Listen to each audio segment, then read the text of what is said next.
You look in the mirror and the face staring back at you feels like a stranger, like someone you never asked to be. Not because you don't recognize your features, but because what you see feels fundamentally wrong, fundamentally not enough, fundamentally unlovable. You've tried everything to fix it. The makeup, the filters, the angles, the lighting, the clothes that hide and reveal in just the right ways. But none of it touches the real problem, does it? Because the problem isn't actually what you see in the mirror. The problem is the voice that whispers while you're looking. The voice that catalogs every flaw, every asymmetry, every way you fall short of some invisible standard you can't even name but feel with crushing certainty. And here's what makes it so isolating. You can't tell anyone. When your friends call you beautiful, you smile and say thank you. But inside you're thinking they're just being nice. They're just saying what they're supposed to say. They can't possibly see what you see. You scroll through social media, and everyone else seems so effortlessly attractive, so comfortable in their skin, and you wonder what genetic lottery you lost. What cosmic joke made you look like this while others look like that? But what if I told you that the way you see yourself has almost nothing to do with how you actually look? What if the ugliness you feel so certain about is not a reflection in the mirror, but a wound that learned to speak in the language of appearance? The psychology of feeling ugly is one of the most misunderstood forms of suffering, because we live in a world that treats beauty as objective, as measurable, as something you either have or you don't. But the truth is far more complex and far more painful. When someone feels ugly, what they're often experiencing is not an accurate assessment of their appearance, but a deep, bone-level belief about their worth as a human being. It's a belief that says, I am not enough, I am not lovable, I am fundamentally defective, and the evidence for this belief happens to be projected onto the face and body. You see, our brains are meaning-making machines. When we feel worthless, when we carry shame, when we believe deep down that we are undeserving of love, our minds need to find a reason for that feeling. And in a culture obsessed with appearance, the most available explanation becomes, I must be ugly. This is why you can have two people with virtually identical features, one who feels beautiful and one who feels hideous. The difference is not in the mirror. The difference is in what happened to them long before they ever cared about how they looked. Let me take you back. Back to a time when you were a child, when you didn't yet have words for beauty or ugliness, when you just were. Somewhere in those early years, something happened. Maybe it was a parent who praised your siblings' looks, but never yours. Maybe it was the first time someone called you ugly on the playground and the teacher did nothing, teaching you that maybe they were right. Maybe it was growing up in a home where love felt conditional, where you had to perform and achieve and be perfect to receive even a crumb of affection, teaching you that your inherent self was not enough. Maybe it was being raised by caregivers who themselves were so insecure about their appearance that they passed that obsession down to you like an inheritance.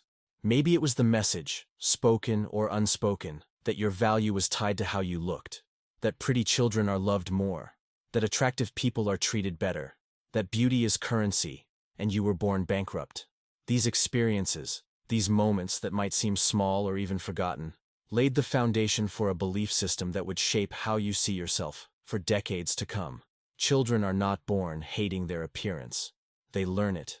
They learn it from the way adults react to them, from the messages embedded in every commercial and movie and magazine, from the subtle and not-so-subtle ways society communicates who is valuable and who is not. And if you grew up feeling unseen, unimportant, unworthy, your developing brain looked for an explanation. Why don't I feel loved? Why don't I feel special? And the answer it found, the answer that made terrible sense in a world that worships beauty, was because I am not beautiful enough. This belief becomes so deeply embedded that by the time you're an adult, you don't even question it anymore. It feels like truth. It feels like just seeing reality clearly. But it's not reality. It's a story, a painful story, written by a child who was trying to make sense of a pain they didn't have the tools to understand. What happens then is something psychologists call cognitive distortion. But what really happens is much simpler and much more devastating. You start looking for evidence that confirms what you already believe. Every time you look in the mirror, you're not seeing neutrally. You're searching. Searching for the flaws that prove you're right about yourself. And of course you find them, because everyone has asymmetries. Everyone has features that don't match some airbrushed ideal. Everyone has days where the lighting is bad, or the skin is tired, or the reflection feels off. But while most people glance and move on, you fixate. You zoom in, you catalog. You build a case against yourself that would make a prosecutor jealous. And here's the cruelest part. The more you focus on your appearance, the worse you feel. But the worse you feel, the more you focus on your appearance, because you've been taught that this is where the problem lives, this is what needs fixing. You get trapped in a loop where trying to solve the problem actually makes it worse. Where every minute spent analyzing your face in the mirror is another minute reinforcing the belief that something is deeply wrong with you. And this doesn't just live in your head, it shapes everything. The way you move through the world, the way you interact with people, the opportunities you don't take because you assume they're not for someone who looks like you. You avoid photos because you can't bear to see yourself frozen in time, immortalized in your ugliness. You decline invitations because you imagine everyone will be looking at you, judging you, seeing what you see. You sabotage relationships because you can't believe someone could truly be attracted to you. So you push them away before they can realize their mistake and leave. You hold yourself back from your dreams because somewhere deep down, you believe that people who look like you don't get to have those things, don't get to be loved or seen or celebrated. You live a smaller life, a quieter life, a life where you're always trying to take up less space because you've decided that you don't deserve to be looked at. But here's what you need to understand. The people who love you are not lying to you. When someone tells you you're beautiful, they're not being polite or blind or delusional. They're seeing something real, something you can't see because you're looking through a lens that was installed in you when you were too young to question it. They're seeing your warmth, your energy, your unique combination of features that make you unmistakably you. They're seeing the way your face lights up when you talk about something you love, the way your eyes crinkle when you laugh, the way your presence feels in a room. They're seeing you holistically, the way humans actually perceive each other, not the way you perceive yourself, which is like examining a painting one brushstroke at a time until the whole picture disappears into meaningless details. And I need to pause here for a moment and ask you something directly. When you look in the mirror, do you feel like you're looking at someone unlovable, someone who doesn't deserve to be seen? Have you spent years avoiding cameras, avoiding mirrors, avoiding any reflection of yourself because it hurts too much to look? If the answer is yes, I want you to leave a comment down below. It can be something simple like, "I've been hiding from mirrors for years." Because when you share that, you're not just validating your own experience, you're also helping someone else who's reading feel less alone in their pain. And leaving that comment is an act of courage. It's you finally saying out loud something you've carried in silence, something you've been ashamed of, something you've thought made you uniquely broken. So go ahead, comment, and know that I read every single one. Now let me continue. The science behind this is actually fascinating and heartbreaking. Researchers have found that people with body dysmorphic disorder, which is the clinical term for obsessive preoccupation with perceived flaws in appearance, have differences in how their brains process visual information. When they look at faces, including their own, they focus on details, rather than the whole. They literally see differently. But even if you don't meet the criteria for BDD, even if your struggle is less severe, the same principle applies. You've trained your brain to see yourself as a collection of flaws, rather than as a whole person. And the more you practice this way of seeing, the more automatic it becomes, until it feels like the only way to see.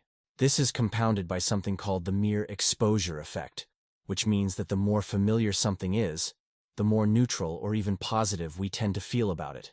But here's the twist. This works for how we see others, but often not for how we see ourselves. Because we see ourselves so frequently and so critically, that familiarity breeds contempt rather than comfort. There's also the comparison trap, which social media has turned into a global psychological epidemic. You compare your behind the scenes with everyone else's highlight reel.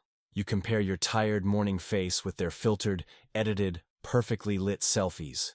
You compare your three-dimensional, imperfect human reality with two-dimensional images that have been manipulated to within an inch of their lives.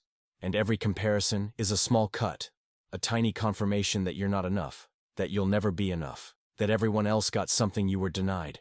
But here's what you're not seeing. Those people you're comparing yourself to, many of them feel exactly the same way you do. The filters and the angles and the editing, that's not confidence, that's armor. That's other people also trying to fix what they believe is broken about them. The whole system is designed to make you feel inadequate, because inadequacy sells. Inadequacy makes you buy things, try things, change things, chase an impossible standard that moves further away the closer you think you're getting. And let's talk about what this does to intimacy, because this is where the pain becomes almost unbearable. When you believe you're ugly, being intimate with another person feels like handing them evidence of your unworthiness.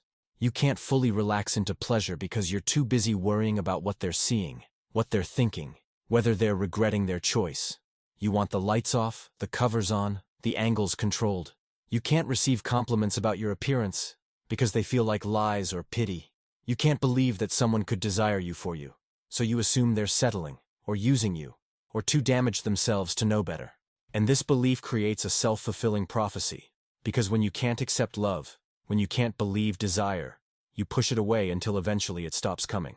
And then you use that as proof that you were right all along, that you're unlovable, that your ugliness was the problem, when the real problem was never your appearance but your inability to believe you were worthy of being loved exactly as you are. Let me tell you something that might be hard to hear but that you need to understand. The version of you that feels ugly is protecting you. I know that sounds insane, but stay with me. If you believe you're ugly, you have an explanation for every rejection, every disappointment, every moment you felt unseen or unwanted. If someone doesn't love you back, it's because of your face, not because of something deeper or more painful or more complicated. If you don't get the job or the opportunity or the life you want, it's because of how you look, which feels unchangeable and therefore not your fault. Ugly becomes a shield against the much scarier possibility that maybe you're not trying hard enough, or that you made mistakes, or that life is random and unfair in ways that have nothing to do with you. Ugly is a simple answer to complex pain. It's a story that makes sense of suffering. But it's a story that keeps you stuck, because if ugly is the problem, and ugly can't be fixed, at least not in the way you think it needs to be, then you're trapped in permanent inadequacy. The truth that nobody tells you is this: healing from feeling ugly has almost nothing to do with changing your appearance. You could get every cosmetic procedure, every makeover, every external fix, and that voice would still be there, just finding new things to criticize. I've seen people who are objectively conventionally attractive, people who turn heads when they walk into a room, who still feel hideous because the problem was never the face. The problem is the wound underneath. The problem is the belief that love is conditional, that worth is earned, that you have to look a certain way to deserve to exist in the world without apology. And that belief, that's what needs healing. Not your nose, not your skin, not your body. Your belief about what those things mean about who you are. So how do you heal? How do you untangle decades of conditioning, of pain, of seeing yourself through a lens of shame? It starts with understanding that the way you see yourself is not objective truth. It's a perspective, one that was shaped by specific experiences and reinforced by specific patterns. And like any perspective, it can be shifted. This doesn't mean lying to yourself or pretending you suddenly think you're a supermodel. It means loosening your grip on the certainty that your ugliness is a fact. It means getting curious about why you believe what you believe. When did you first decide you were ugly? What was happening in your life? What were you feeling that you didn't have words for? Who taught you that appearance was the measure of worth? These questions are not about blame. They're about understanding. Because once you understand where the belief came from, you can start to see it for what it is. A strategy, not a truth. You also have to start challenging the way you look at yourself, literally. The next time you're in front of a mirror, try this.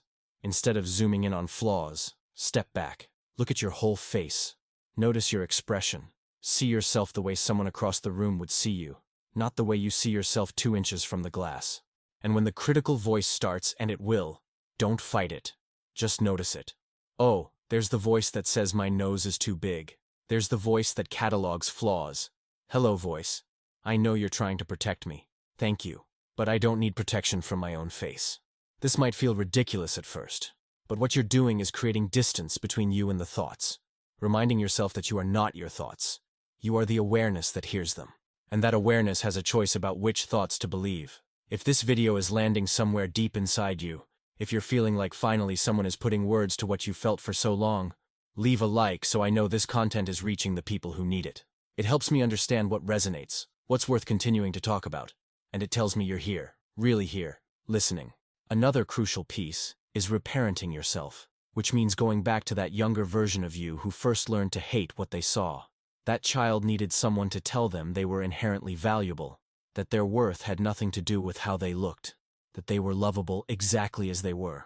They didn't get that, or they didn't get enough of it, so now you have to give it to yourself. This isn't about positive affirmations that feel fake. It's about talking to that younger self with the compassion you would show a child you loved.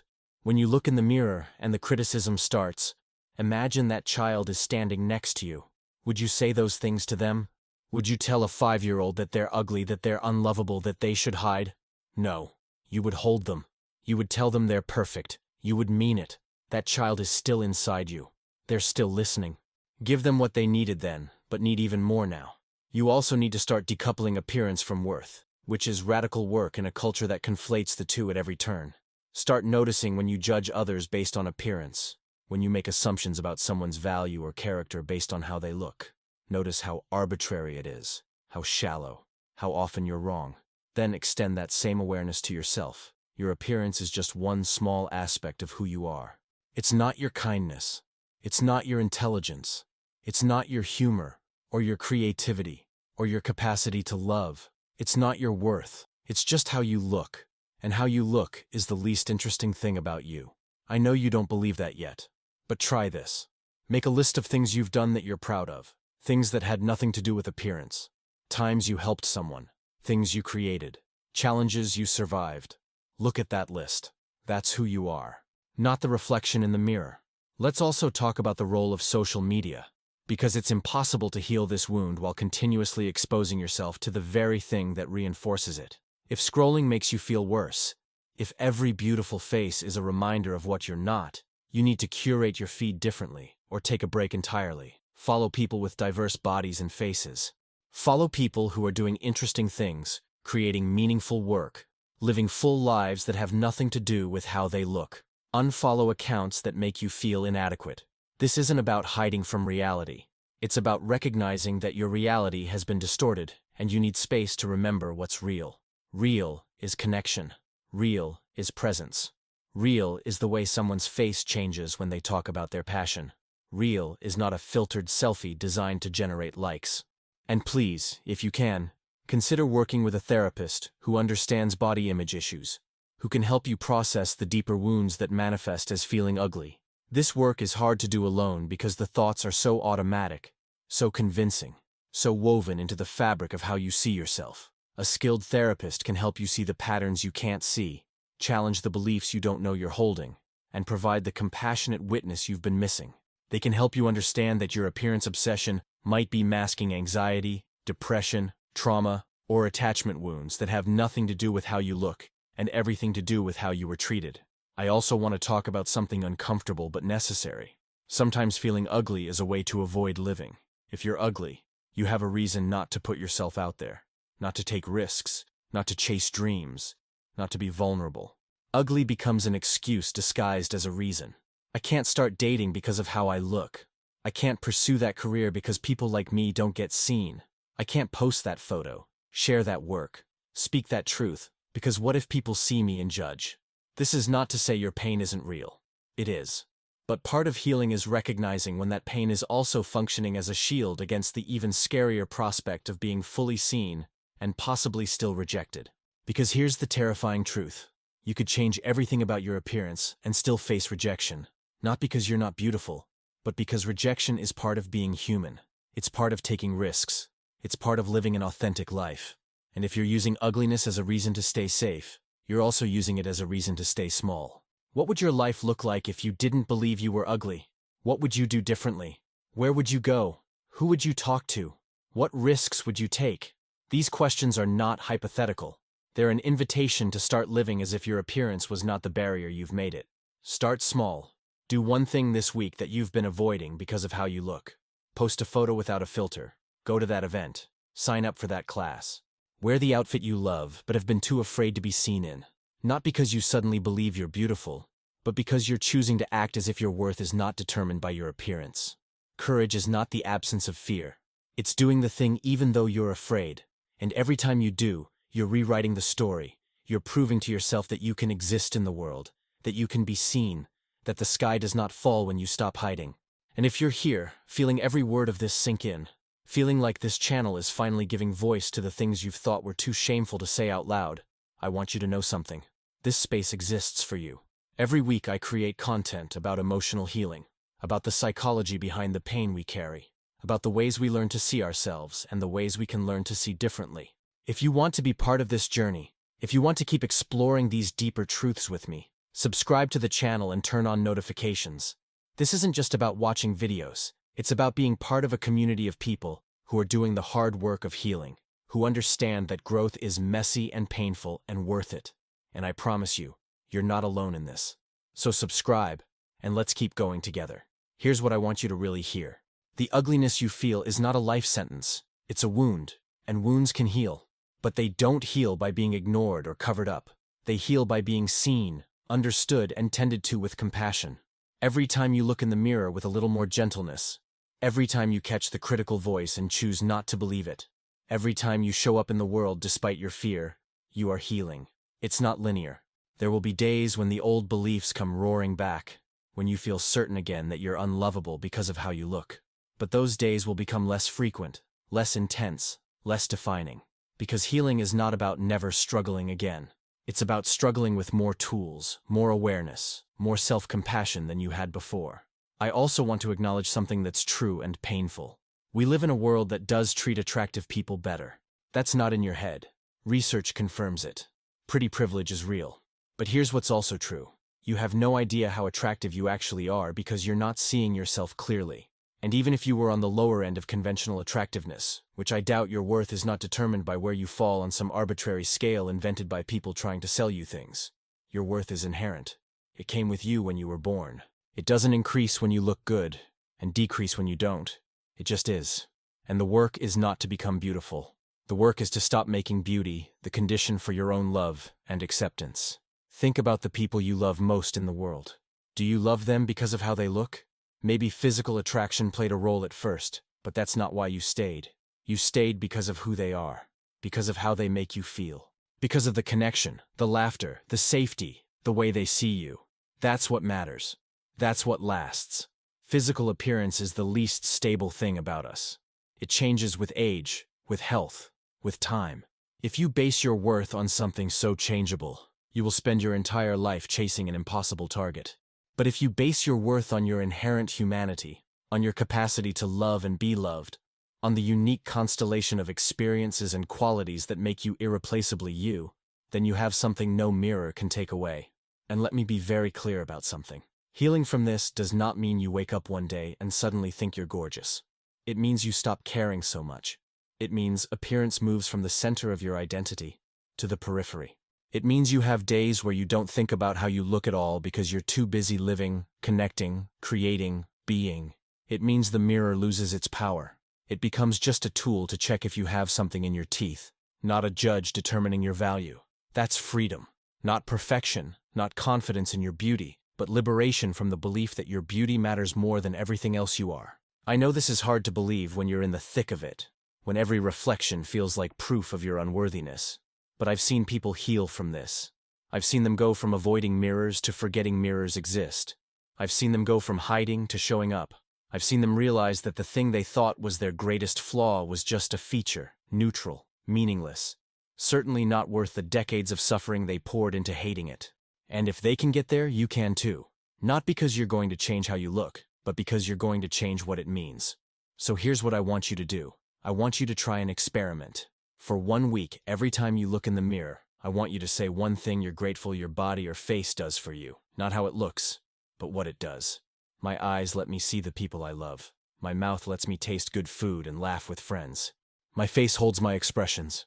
Lets me communicate without words. Just one thing. Every time. It's going to feel awkward. You're going to want to roll your eyes. Do it anyway. Because what you're doing is training your brain to see functionality over aesthetics, to see yourself as a whole person, rather than a collection of parts to judge. You're interrupting the automatic criticism and replacing it with gratitude. And gratitude, small and awkward as it starts, is a doorway to healing. You are not ugly. You're wounded. And wounds, with time and care and the right kind of attention, can heal. The face you've been hating is the same face that will smile at your future. It's the same face that people you haven't met yet will love. It's the same face that has gotten you this far, through every hard thing, every lonely night, every moment you wanted to disappear. It's been with you the whole time, doing its job, existing, holding your experiences. It doesn't deserve your hatred. It deserves your mercy. Your face is not your enemy. The belief that it determines your worth, that's the enemy. And you can fight that belief. You can win. Not all at once, not perfectly, but slowly, steadily. One moment of self-compassion at a time. You're already here, already listening, already questioning the story you've been telling yourself. That's the first step. That's courage. That's the beginning of everything changing. And I'm here with you, believing in your healing even when you can't believe in it yourself. You are so much more than what you see in the mirror. You always have been.